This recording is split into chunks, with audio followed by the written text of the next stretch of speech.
So, so good evening and welcome to everybody who's joined us. We hope others do. I'm Peter Gosselin, a commissioner with ANC 34G, which represents Chevy Chase, Hawthorne, and Barnaby Wood. I'll be emceeing tonight with the help of my fellow commissioner, Lisa Gore. Bear with me if I speak quickly. I want to get through these preliminaries and right to the subject. We're recording the session for those with stamina to rewatch or who want to recommend it to friends, and you'll find the link to it tomorrow morning on the ANC's website at anc3g.org.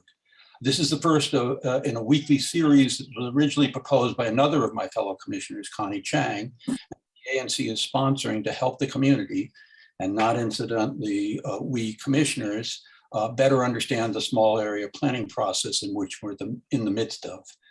Next week, on Thursday, September 30th, Connie will host a panel of apartment and condo residents to get their perspective on the community and how it might change. That will be followed by sessions every other Thursday for several weeks that will tackle affordable housing issues from several different angles. Tonight, we're joined by Jeff Farner, Alexandria's Deputy Planning Director, to talk about small area plans.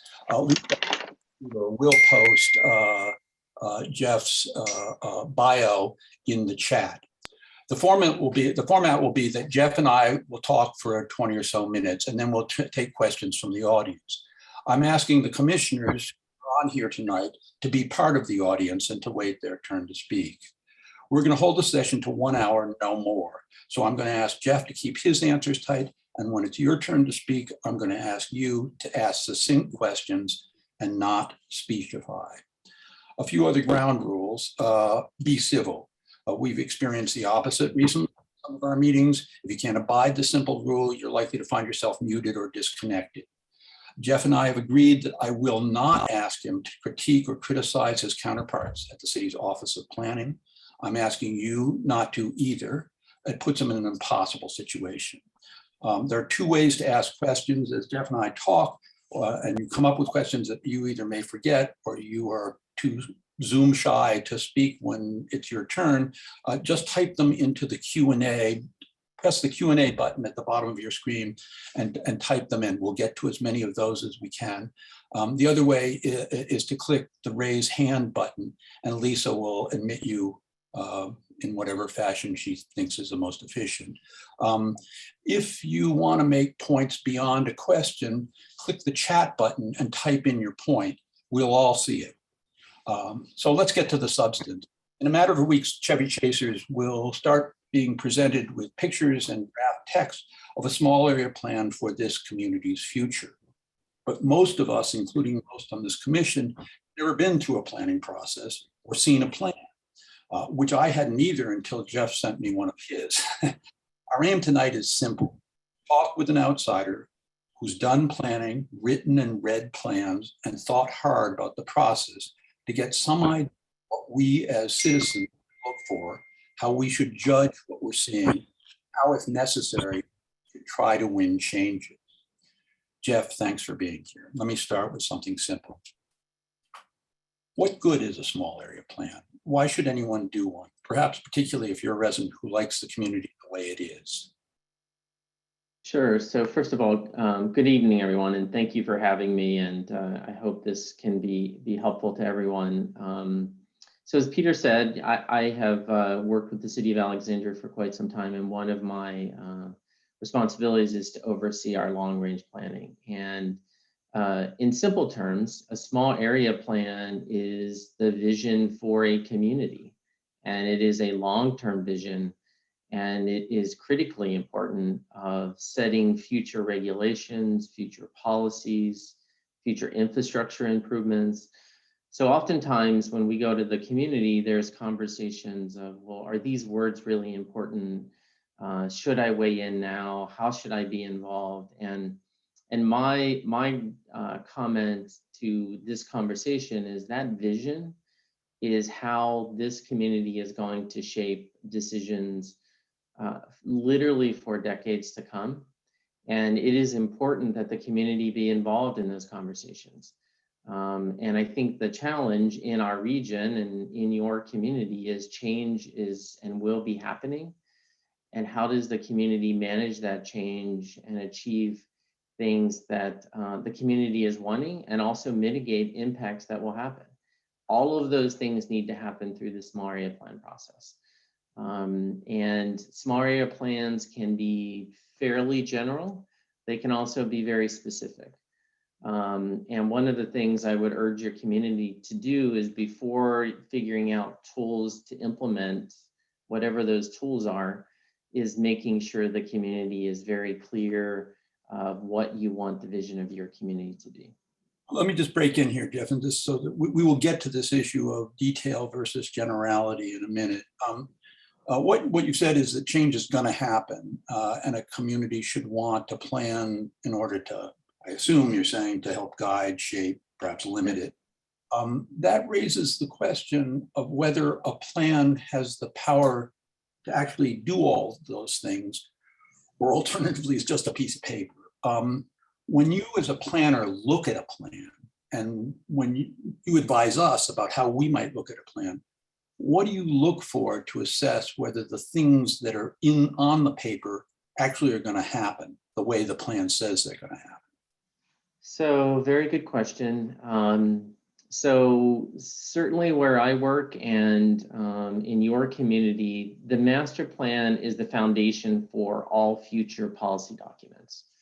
Whether that be, for example, a zoning change, whether that be keeping the zoning in place. I'm sure affordable housing will be part of that conversation. Land use, parks, and just to sort of share a note, when I took this job, the previous city manager said to me, you know, we're an old city, as is DC. You're inheriting all the good decisions of the past 250 years, and so where streets are, where parks are, where things are that we really like, someone planned them and said, you know what, we're going to put a park here, we're going to put a library here. And let's face it, there are also things in our community we probably would all agree that we wish, wow, I wish we would have done that differently. And I suspect that's probably the case because there wasn't a clear vision and plan for whatever particular building or park or issue or candidly piece of infrastructure that is. So it is really important to be intentional. Things, particularly larger things, don't happen by accident. They need to be planned.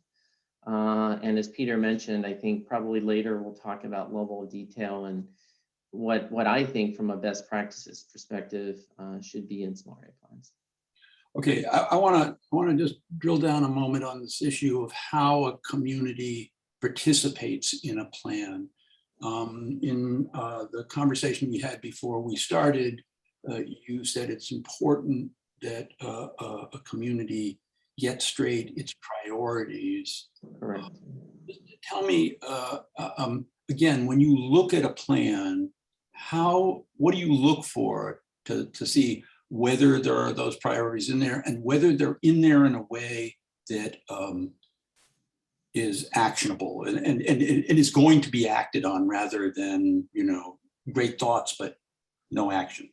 Yeah, so I think first of all, to me, is I feel personally incredibly strongly that the vision for a small area plan is the single most important area where the community needs to be involved. And I want to echo the sort of decades-long decisions, because let's just say, and again, I don't know your community, I don't know what's coming out of this one, but let's say there's a comment to put in a transit corridor. The lead time to put in a transit corridor and get grant funding is 5 to 10 years. So those sorts of decisions that are made now will happen in a very long-term future, and it is commitment and expectations. So counter to that, if the community is like, we really don't want this to happen, I think that also needs to be clear. And so I think what you want and how you want it. One of the things we do in our small area plans, which our city manager used to be our chief financial officer, and his big comment to me every time we bring a small area plan to him is, well, how do you pay for this? How do you do it? And one of the things I feel strongly about is I don't want our community to spend a great deal of time and candidly energy to just have words on a piece of paper when we can't prove that we can implement it. So we actually have in our plans, which I think is sort of a best practice, is to say, okay, here are the things that we need to do in the plan. And we divide them into short, mid, and long-term strategies, and then figure out who's responsible and who's paying for it. Sometimes it's the development, some developers, sometimes it's the city, sometimes it's a combination. Sometimes it says we have to seek grant funding to do that. So I think establishing priorities and figuring, if you want to make it real, you need to figure out how you're going to pay for it. Let me just, I don't want to take you off track here, but very briefly, could you describe what I think is a really basic difference between planning in Alexandria and here in the district, and that's community benefits? And you, just so people have a sense of it, the orders of magnitude involved, could you talk about some of the bigger examples in your city? So one of the things we do with all of our plans, we actually have some fiscal planners on our staff, and one of the things we do is we do an economic analysis. One is to say, okay, are the things that we are asking for, are they economically reasonable to request? For example, in one of the plans we're working on right now that's going to City Council next week, affordable housing is a big priority. And so we actually did an economic analysis to say, if we want to achieve X%, is that feasible if we're going to get redevelopment? The other thing that we just had I'll toot my horn for a second, is we're we're hopefully completing a metro station that's about a $300 million piece of infrastructure that is essentially funded by new development. And there's a really sort of complex scenario of how the developers are funding that. But this sort of comes back to this funding strategy of public benefits. I personally think that with any amount of development, there will be impacts: parks, schools, traffic, infrastructure. And what are some of the public benefits that the community wants to see? Is it a park? Is it saving existing retail? Is it affordable housing? Is it all of the above? Is it something else? Those are the things that need to come out of your conversations and vision. And I would strongly urge you to have an implementation chapter so it's clear how these things can be done. Just so people understand this though, when you say the developers are largely funding this metro stop, for example, if I understand it correctly, and I don't think we have this in the city right now, and so we can't turn to this in this community, but you actually charge developers a certain amount over when they want to go beyond a certain size, for example, as a trade-off. Is that correct? So yes. So essentially, what we do in the city is, if a developer is asking for more development above their existing zoning, we have the ability to what we call public benefits, which is mitigating the impacts of that new development. I had mentioned to Peter previously, just to put sort of scale to this, is the North Potomac Yard project, which is a former rail site, which is where they're building the new metro station. So in addition to the funding for the metro station, they're providing over $150 million of public benefits. That's one project. And some of that's affordable housing, some of that's public art, some of those are new parks, and sort of the list goes on. And those priorities came out of the community process, where the community said, here are the things we feel very strongly about. And then we had to figure out, with the developers, figure out a way to do that. And again, coming back to phasing and making sure it's real. Because I feel very strongly, if the community is going to spend as much time as you're going to spend on this plan, is to make sure it's real and that expectations are very clear. Okay, let me, because the only reason I don't want to spend more time on that is we don't have that, I think. So, so besides finding the financial wherewithal to get a plan done, You say a plan needs to reflect the community's desire, the community's priorities for its future. How should it do that? Are there effective ways to express a community's priorities and ineffective ones, both to the planners and then in the plan, such that it really does guide the future development? Well, I think one of the most important things is process of when your community is weighing in. And I think right now is exactly the time you need to be weighing in, which is the vision. So I think if the community doesn't weigh in, I think the city will assume that the community supports this vision and we need to come up with tools to implement that vision. And my analogy would be for a small area plan, if you're building an addition, you want to make sure we need a living room, a kitchen, and a something else. That's the vision. And then you figure out what the budget is and how you construct it. If you don't agree that there's a kitchen, a living room, and a something else, then the builder doesn't know what to build and there's unclear expectations. So the vision to me of sort of an analogy is like, that's the addition. We need to figure out what's going in the addition and then figure out how we implement that. I don't know if that would fully answer your question, Peter, but. Well, let me, how does a community go about setting priorities? And particularly, is this something that you as a planner and the Alexandria Planning Department expect a community to do, a neighborhood, for example, in your city to do on its own? Or is this something that you build into the process and you help communities come up both to a consensus and with language that embodies that consensus? I think ideally it's a combination of both. What I would say is sort of planning best practices are things like connectivity, pedestrians, bikes, cars, in our city, hopefully prioritizing, and I think DC is the same, hopefully prioritizing all modes and probably bikes and peds, probably a little bit higher than cars. Also thinking about how much open space do we have, and if we grow, how much open space do we need? I think affordable housing will be a conversation. I think height and scale and land use are always a conversation. So those are sort of best practices. And then there are things that the community needs to raise that you think are important for your community. And I'll use an example. For example, in Old Town North, we were doing the Old Town North Small Area Plan, and the community said, you know what, we have some arts uses here. We want to not only keep the arts uses, we want to have more arts uses here. That solely came from the community.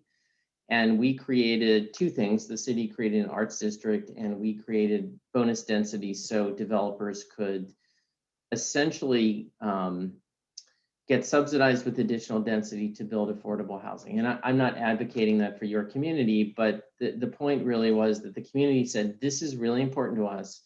City, figure out a way to make this happen. And fortunately, we were able to do that. It's not always the case, but that's an example where that was completely community driven. So let me just bear down on that 1 second.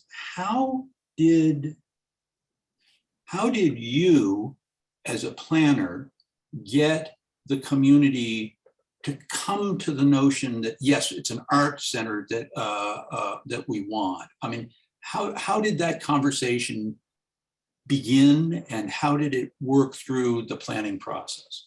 So we actually had several community meetings, and we went through a process of trying to get feedback.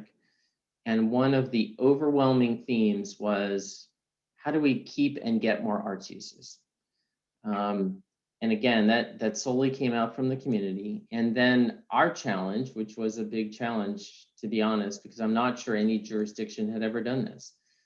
We had done a lot of research to see if there's a way to subsidize art uses, and essentially the bonus density, just to put it in perspective, because ultimately a lot of this does come down to money and economics.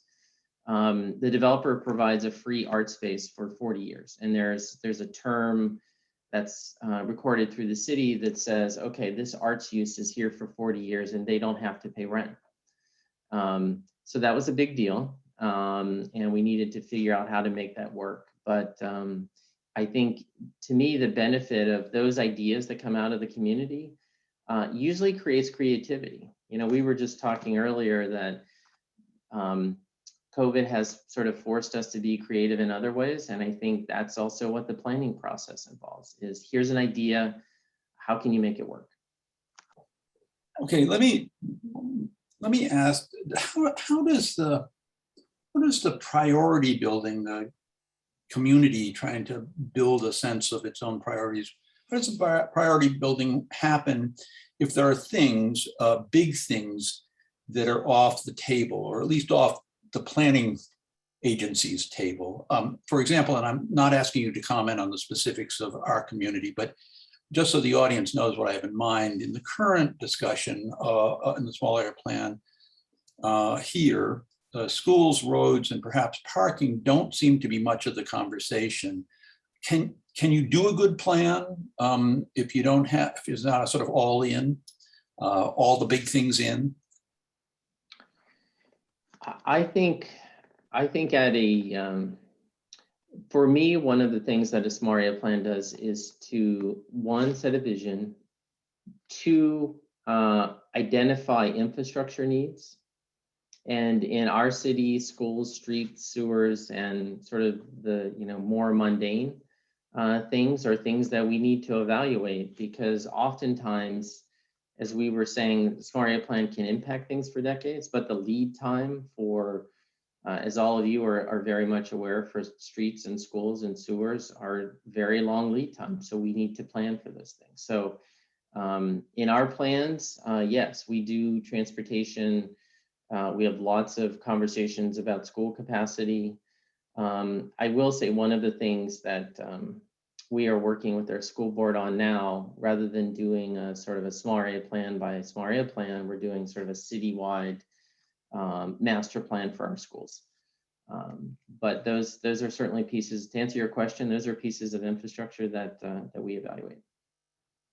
Okay. Again, a question about how you do planning.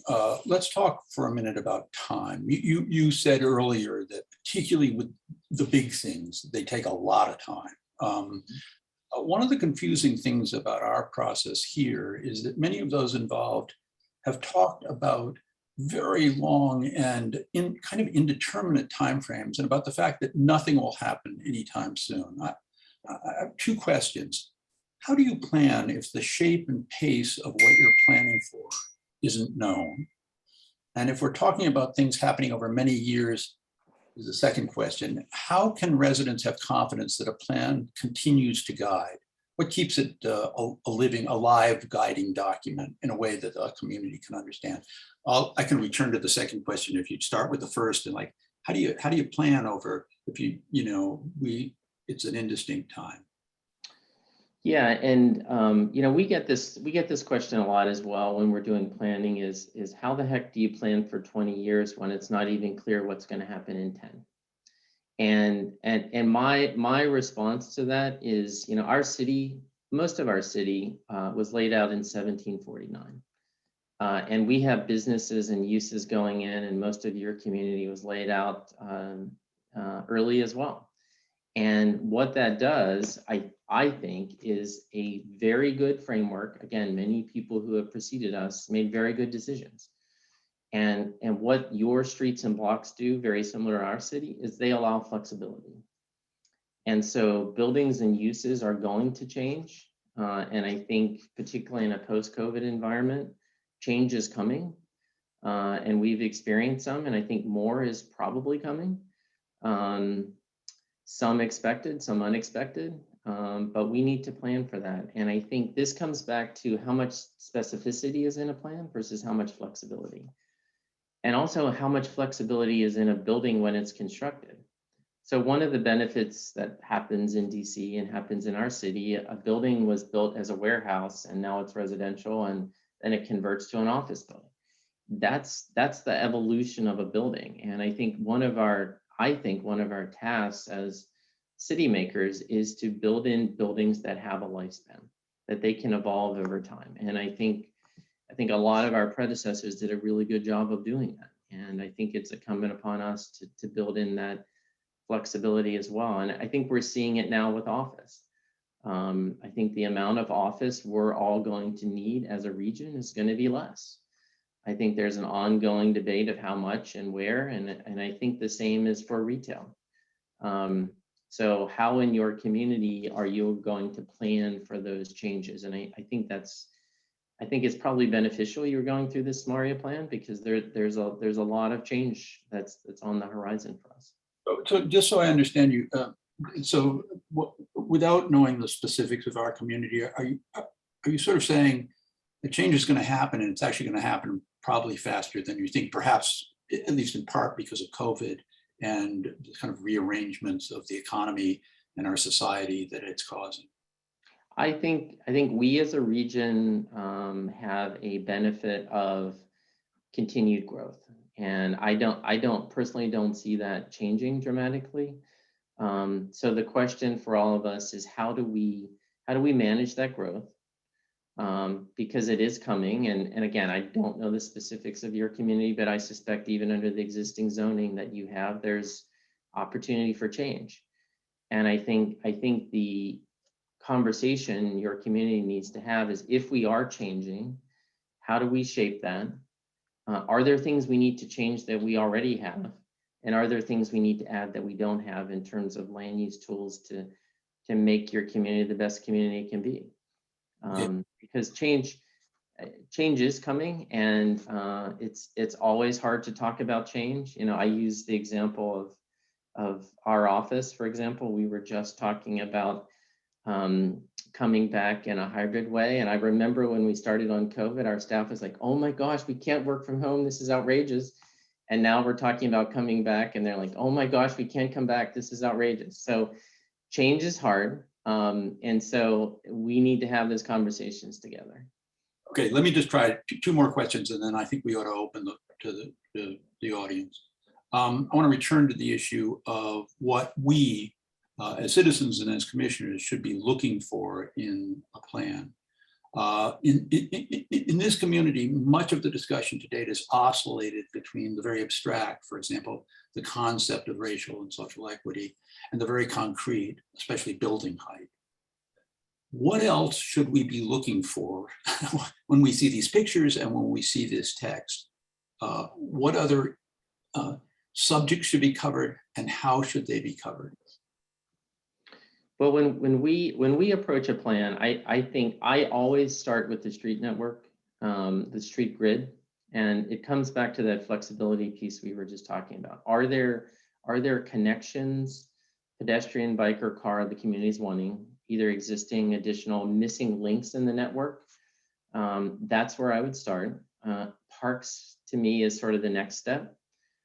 And then the third is land use. What are the land uses that you want to see in the future? I would urge you to be pretty flexible with some land uses to the extent you're comfortable doing that because of the change we were talking about. I think having a conversation about retail and changing nature of retail and what that's going to mean for your community. You know, we're having one of the challenges is what's happening to retail, but also affordable retail is a conversation that's happening in our community right now, and perhaps loss of that. Affordable housing. The other thing that we are talking about in almost all of our plans is sustainability and what that means. I mean, all of us have seen the reports on climate change, and particularly if we're building buildings that are going to be here for 50 or 100 years, they need to, in my opinion, be taking into account climate change. And then there are the social issues, and I think those are real, and I think we should be open and honest and talk about it. The other thing I would say, and I don't know what this means in your community, but design to me, it's part of my background. I'll be honest, I'm a little bit biased, but it's important. If a building is 2 stories tall and is unattractive, it's still an unattractive 2-story building. If a building is 4 stories tall and it's attractive, it's still an attractive building. So design is really, really important. And I don't know how or if you build that into your process, but I think it's really, really important. Okay, and so the last question from me for right now is, and you've hinted at it, but how specific, is it better for a small area plan that we have very specific languages about specific parcels and specific uses? Or is it better that there be more general language? I think there's among some people in this community, there's a great fear that general language will be interpreted by any party, particularly the developers, in the most advantageous way to them. So when you're doing a plan, do you look to be very specific or very general? I think it's a combination of both. I think the things that the community feels very, very strongly about, and I'll come back to those key things, the street grid, the parks, affordable housing, connections, affordable housing, you need to be very clear on those, because that creates an expectation, not only for the community, but future developers. I think in terms of land uses, I would argue probably being a little more flexible. I think I would even say on building height, being a little more flexible. You know, I've been in the planning profession long enough to see residential floors go from 9 feet to they're almost 11 feet now. Floor to ceiling is just taller because that's what the market's demanding. So if we build in very specific building heights, also as we're thinking about sustainability, like timber frame buildings, for example, they're just taller. So thinking about things where you want to have a little bit of flexibility, and then other things, I think you want to be pretty clear and direct for the community and development community. Okay, let me bow out here for a little bit and turn this over to Lisa. I think you've already advocated, Lisa, that people put up their hands and so forth. You may see people, but if you don't have hands, do you want to pick a question from the Q&A? Yeah, I'm gonna go straight to the Q&A. So I'm going to take one that's a short one. Jeff, the question is, do you negotiate offers, and how do you know that the community gets the best deal?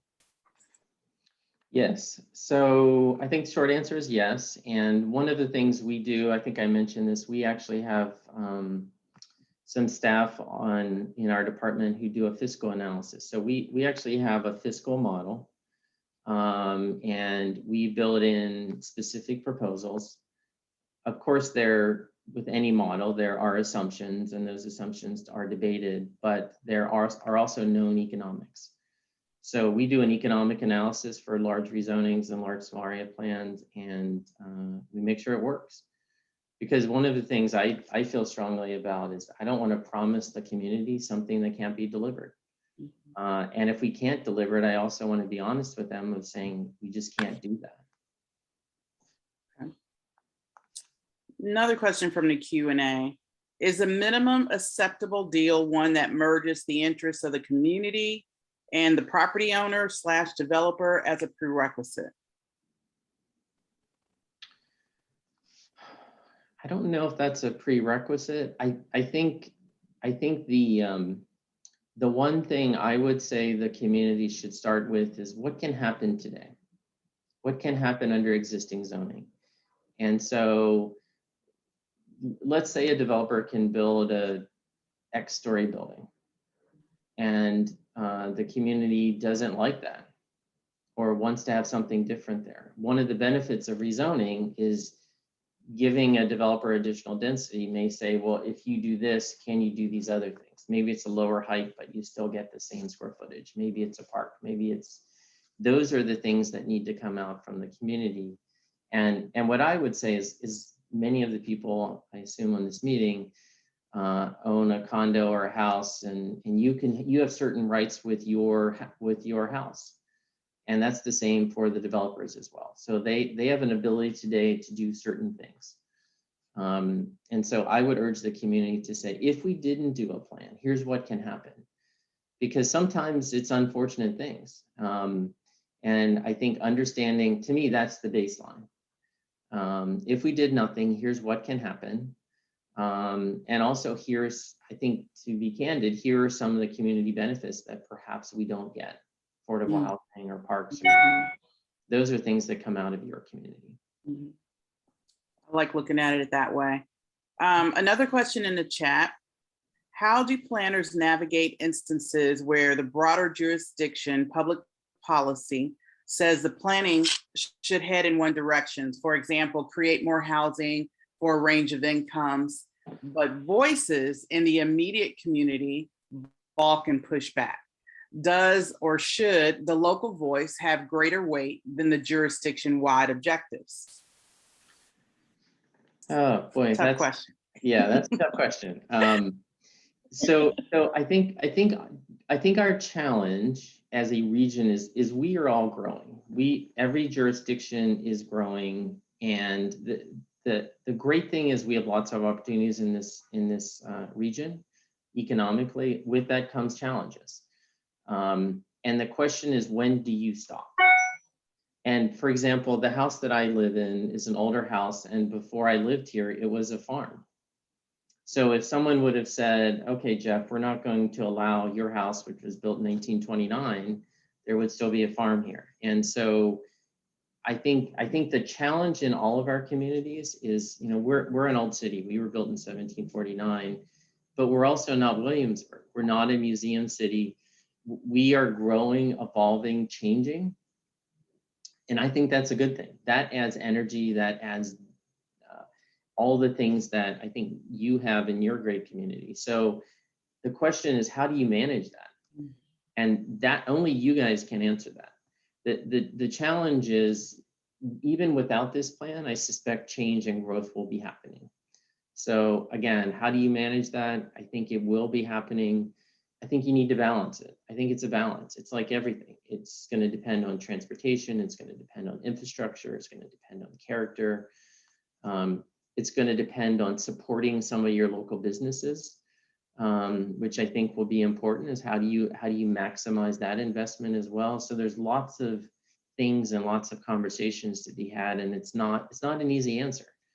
But I don't think any of us can stop it from happening. I think we need to manage it, and that's the process you're going through. Like, what is that? What does that management look like? Okay. Another question in the chat is, what do you include under land uses, a term you frequently used? Yes. So I think our land uses, what we are trying to do in our small area plans is be more flexible in some of our land uses. Around our metro stations, we are requiring office, and I still think that should be the case. Outside of that, I think being more flexible. I would say one of the things I feel very strongly about is, if you want to keep retail, you need to require it. And that's probably an area where I would not be flexible, because retail is hard to keep and it's hard to put in. The thing I would say that we often have with our community about retail is it's very easy to ask for too much. And I think one of the worst things you can have is vacant retail. Yeah. So if you have retail, concentrate it, have it connected, and require it. And I think that's an important piece that we do in our plans. Let me just jump in here. First of all, for any of those in the audience who want to come online, Lisa can promote you so you can ask your question in person. Let me just ask, with regard to retail, and I've asked you this offline, and you gave a very frank answer. I want people to hear it. There's an immense concern in this community. This little commercial district of Upper Connecticut Avenue is, the retail stores are very precious to this community. And are there cities that have done plans and experienced development that have protected existing retail during the construction phase and back after whatever's new has been put in place? Is that a doable thing? Are there models we could look to? I think the honest answer to that is it's a very big challenge. And I suspect that the retailers that most people in the community love are in areas with less expensive rent. They're probably in less amenitized buildings, probably cheaper rents, and they're making the economics work. So the challenge is if a new building comes in, what happens to that retail? We've been somewhat successful, but it's really hard because ultimately, very much like affordable housing, those retailers say, I can only afford to pay X rent per square foot. And to be candid, new buildings are one of the highest per square foot rent for new retail. So that's a tension. And we've been somewhat successful, not entirely, to be honest. But usually some developers have been very cooperative, saying, we understand this is really important for the community and we have another building on this block and we're willing to relocate this particular tenant. We've had some of that, but we've also had some instances where they weren't able to do that. So at the end of the day, it's about money. Can those folks afford the rent wherever they end up going? But you've talked about, and it sounds like you're very effective at getting community benefit for some things. Have you ever used the community benefit tool, the trade-off, more density, for example, for an agreement to retain retail? We have done that. Mm-hmm. Let me ask one other question.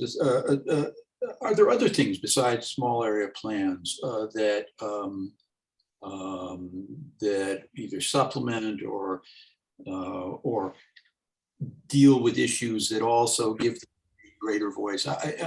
There's circulating in this community right now a proposal for a historic. Have you ever done a small area plan where one of the demands of the community was a historic district and a continuing voice for the community in kind of design and in kind of scale and so on and so forth? I have, and I have to say it was very divided. I'll be honest. It was a combination of people who wanted to save what they have, and it was a combination of people who said, I don't want the city telling me what to do with my house, to be candid. And I would just urge the community that if you're thinking about an historic district, is that the right tool to achieve what you're wanting? Is it really architecture or is it scale? I would argue if it's scale, there are different tools to achieve maintaining a scale. If it's really about preservation, i.e. preserving the buildings, that's probably an historic district. I mean, in full disclosure, I live in an historic district and it's not cheap. I can't do anything that I want and I have to use certain materials on the outside of my house. But that's a decision the community will have to weigh. If it's just scale, I think there are more effective tools to do that. For example, what? So for example, if the community is like, I really think, and again, on this park, we want the scale to be lower because we want to maintain light and air to this park. Then you have a very strict height requirement next to the park. It can only be X feet. And that's going to preclude, certain types of buildings or even, I would argue, substantial redevelopment from happening. So that's a decision your community needs to make. Again, there are lots of pros and cons. I mean, we could probably talk about the historic district question for the entire hour because there's lots of nuances to that. And I think the community should know, going eyes wide in, what that means. And it also doesn't necessarily preclude demolition. So, we have one of the oldest historic districts in the entire country, and there's still demolition that happens. You have to, in our city, you have to meet certain criteria. And then to be eligible for demolition, then you go to the board and you can still demolish a building. So again, it comes back to what is the right tool to achieve the task the community wants. And I would try and make that tool as efficient, as clear as you can.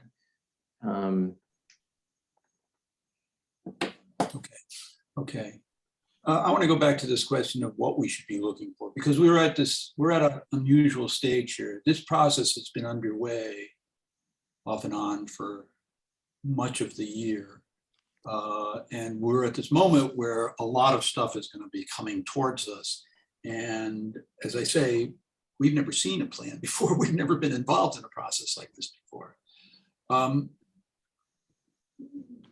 You've talked a lot about residents being clear about their top priorities, figuring out what they are and getting them embodied in the plan. Have you done a plan that in draft stage, it turned out the community said, it's not embodying our priorities? And what did residents do to try to get them embodied? And what would you recommend residents do if they don't see their top priorities embodied in a plan? Well, I think the short answer I would say is no. In terms of, did we ever proceed where the community doesn't agree on the basic vision? Having said that, we have had some pretty controversial plans, one on our waterfront in particular. But I would say that I think what is also important for the community, and I tell my staff this all the time as well, not everything can be a priority. So picking those 5 to 10 things that are really important for the community and saying, these are important to us. A large constituency of our community feels very strongly about these. How are you going to help us do this? And I think the Office of Planning will work with you to figure out how to do that, I suspect. So prioritize getting consensus in your community, which also isn't easy. We see factions in our community who want A and B and C. And I think it's probably incumbent upon all of you who are community leaders to sort of galvanize priorities and present them as that, just community priorities. Lisa, do we have other questions from the chat, from the Q&A? Yep.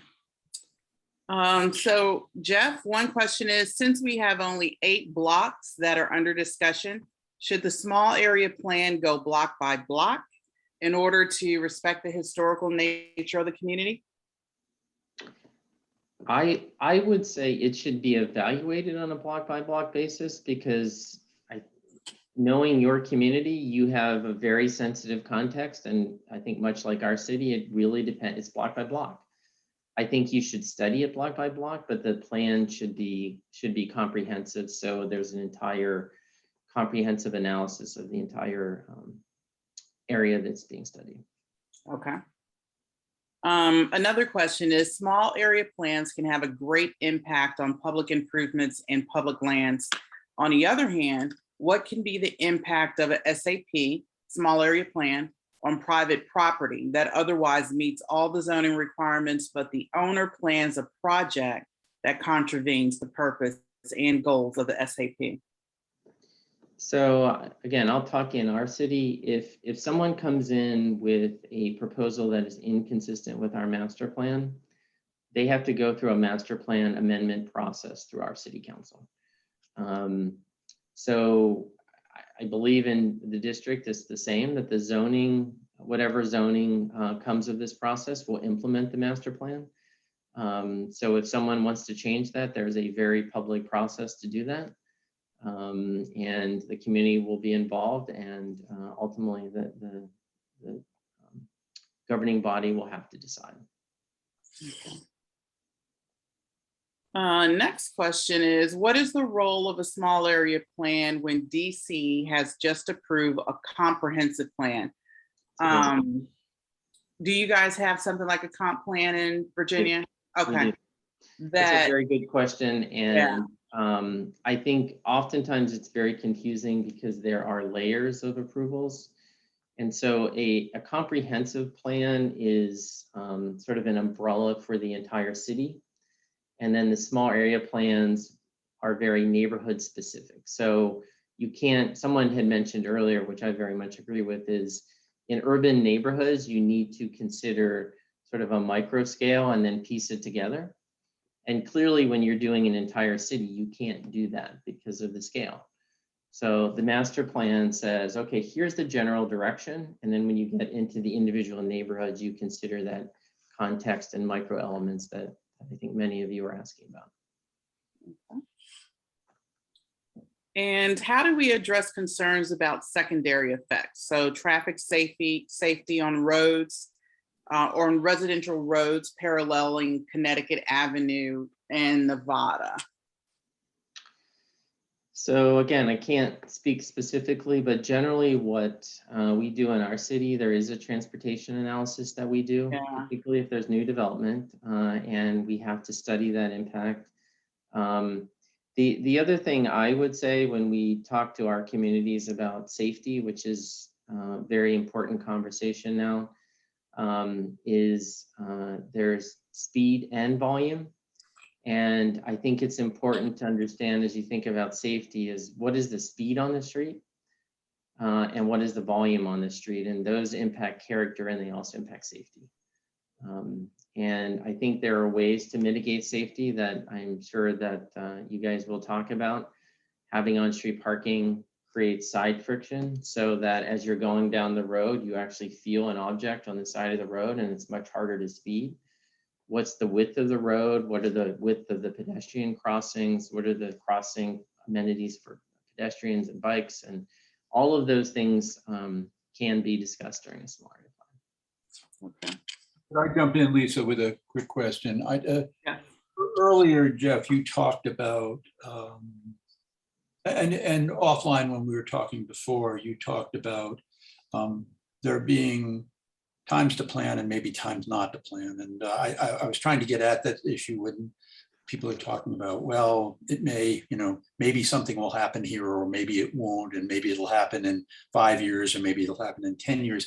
I guess I have the impression listening to you that development is happening much more quickly in Alexandria or in the parts of Alexandria you're dealing with than at least has happened here. Do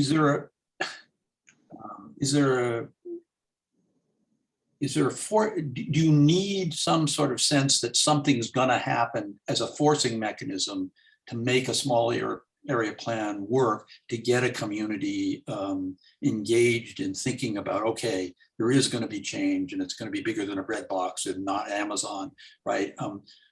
When you walk into a situation and you're being asked, well, should we do a small area plan here? What do you look for to? I think the first things I generally look for is what is the pressure under the existing zoning? So if we do nothing, what will happen?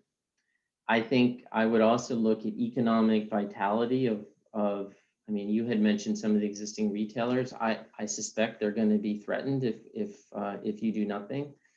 And also the changing nature of retail. And I think it's really important that you plan for them, because if you don't, the market will respond and it probably won't be very pleasant. And so I think the other thing I'm hearing a lot is questions about character and scale, and those are things that entirely happen through a small area plan. That entirely what? Happen through a small area plan, and those height, for example, that is a small area plan element. Let me go back to the QA. We have 7 questions and we have 1 hand raised. I want to ask a question that was offered by Stuart. I'm going to pare it down just a little bit. But he basically says a plan for Chevy Chase DC started at the political level in the mayor's office. And he talks about just some of the distrust that is developed in the process of doing it. He says your comments make it sound as though the impetus of various projects started with the community. How do you build trust for the planners and Office of Planning amongst community members? He also asked a question about assuming growth is inevitable. When do public school capacities come into play and get factored into the equation? Yep. So 2 questions in there: trust and school. And the trust is important. And again, I'm not going to speak to DC. I'll just speak how I think we try to operate. Is I try to say what I mean and mean what I say, and also be very honest with the community when we can do things and when we can't, and be very much open book about our analysis. We did an economic analysis and here's what we found. We did a traffic study and here's what we found.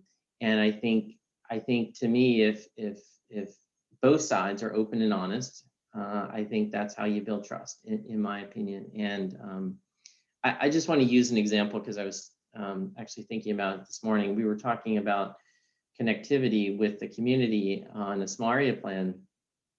And we talked about education. We did a walking tour, and I felt like we built a lot of great trust. And a development project came in, and the community said, you know what, we want a bike connection here, and here's why. And that was not the city, that was not staff, that was not me, that was the community.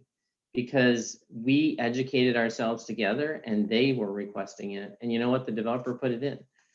And it was incredibly satisfying to see an education process together and the community requesting it. So trust takes time, and trust requires honesty on both sides, and there's just no shortcut to that. Schools, I think, that's a tough one. I think we're facing similar challenges that the DC's having at school capacity. And we study that during our small area plans. We do an annual update with our schools in terms of projections versus actual students that are coming to each school. We have a modernization plan for sort of school capacity. The other thing we do, and again, I'm talking about our city, is we have required reservation for school sites. So as part of a public benefit, we have said to developers that you have to give us a school site for future expansion as well. Just so I understand this, Jeff, when you say we in this sentence, we as part of the plan, or the city separate and distinct in some other silo is dealing? As part of the plan. So our department, working with other departments in our city, ultimately through our city council, require things like school reservations through some of our small area plans. So back to Lisa. Lee, you can take yourself off mute and ask your question.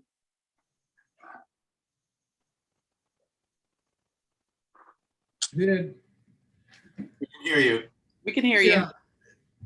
Jeff, we've been talking about 8 blocks. That's part of the small area plan.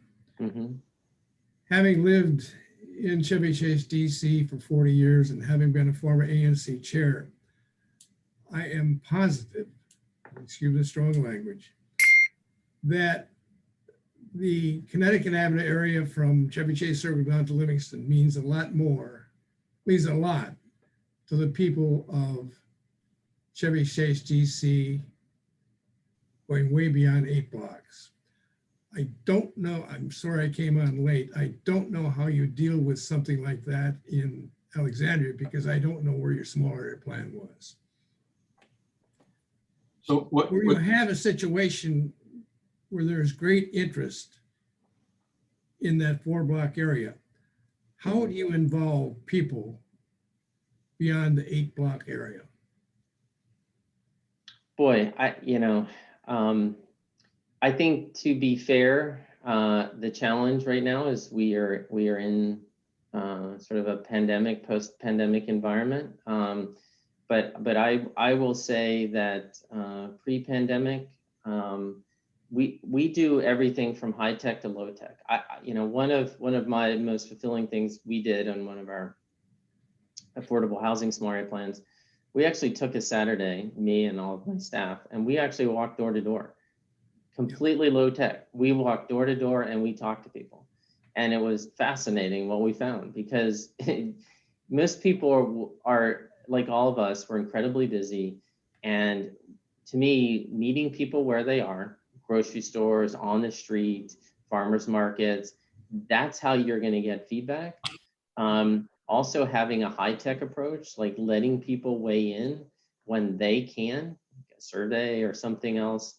And again, I know it's probably not possible or desirable now, but me going door to door was one of the best, best things that we've done, because it was a way for me to hear directly from people, and you're going to hear from people that probably aren't going to participate in a traditional community process.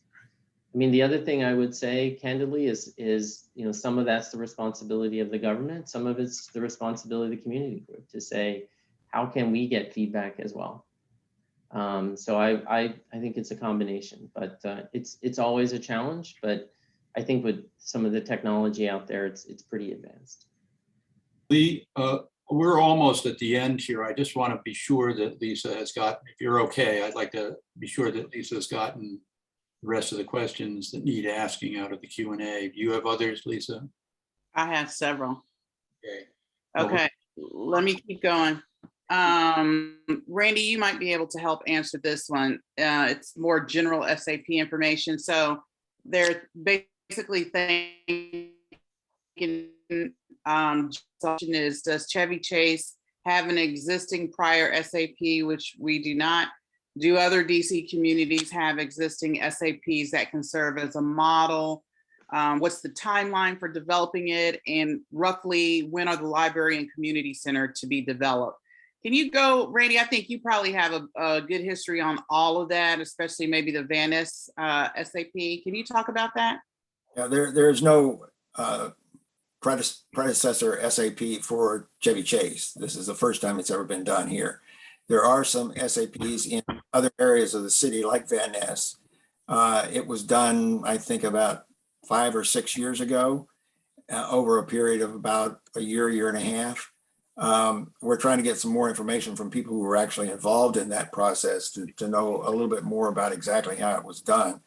But I don't know of any small area plan that's been done on top of one that's already in existence. I think it's always pretty much starting from scratch. With regard to the community center and the library, those are still some time off because the current budgeting process provides for them in, I think it's beginning in fiscal year 2024. We're hoping that we might be able to accelerate that and move that up some. But right now, there are separate budgets for the community center and the library, and they do not kick in until 2024. And we're now talking about looking at those as a campus, a single campus, and including affordable housing in there too. So all of those things are going to have to be worked out. We're still, unfortunately, we're still probably several years away from actually getting a new community center and library. Lisa, other questions? Yes. One question is, has OP developed a bill to current zoning, and that's in quotation, visualization of the Chevy Chase DC Connecticut Avenue?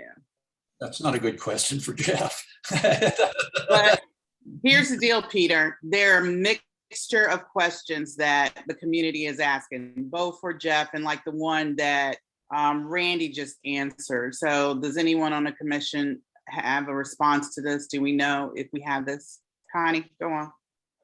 I think this sort of visualization is supposed to occur during the design charrette that's coming, that the Office of Planning is going to lead sometime in October. I think that's what the question is addressing. So we don't have anything right now. What we do have is, and I could put links in the chat. The Office of Planning has their vision and goals document, and that's from all the work that was done in the prior months, just this year, like from March when they launched to May, June, July, of all the surveys that were done online, the visioning workshops, and then attendance at certain teleconferences that they put together, calls. And so that document you should look at, and I believe that they are, meaning Office of Planning, is taking comments through October 8th on those 6 themes that they have, from what they heard to what they've written. And so Jeff encouraged us as a community to really engage in that vision part. I think this is the chance for the community to do so. So I'll put that link into the chat. Do either, just very quick. Back to you. No, just very quickly to Connie or Randy. One of our other commissioners who's not here tonight, Chris Frombaluti, who's an architect, did some simple visuals. Have we ever put those up on our website, or should we just wait until the OP does them? I think they were, certainly they would have been in the video of our ANC meeting where we discussed that. Okay, very quickly, Lisa, we're breaking our promise to end today, so I'm trying to get us through the questions. Back to you, Peter. Okay, Yeah, I think we're basically set. Jeff, you've been very kind with your time and forthright with your opinions. We're appreciative. I hope we can turn to you again. To all of you who came, thank you very much. And we hope you'll join us next Thursday. Jeff has a Alexandria City Council meeting tomorrow, and so we couldn't do subsequent Thursdays, but next Thursday, September 30th, Connie Chang will be hosting a panel discussion with a different view of our community from the high rises along Connecticut. Thank you very much. And thank you, Lisa, for helping us. Thank you, Randy, for chiming in on the very local stuff here. And again, thank you, Jeff. Thank you, everyone, and thank you for the great questions as well. Thank you. We really appreciate it. Thank you. Thank you so much. Randy, Yeah, thank you so much. You save the chat and the Q&A, Randy? I can save the chat. I can't save the Q&A. But Yeah, let's maybe keep the recording going so we could copy and paste, perhaps. can you do that? Yeah, I could do that. I could hang on to do that. I have time. Okay.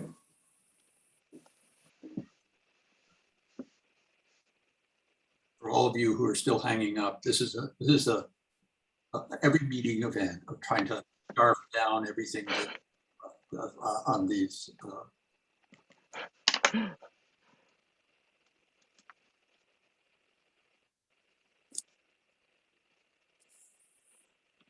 Yeah, it's going to take me a while. If I could, can I stay on, Randy, even Sure, though, sure. or do you want to stay? Sure. I'm going to have to create like a document and then just kind of put in the questions that were asked. Okay, I can stay on. Nobody else needs to stay on.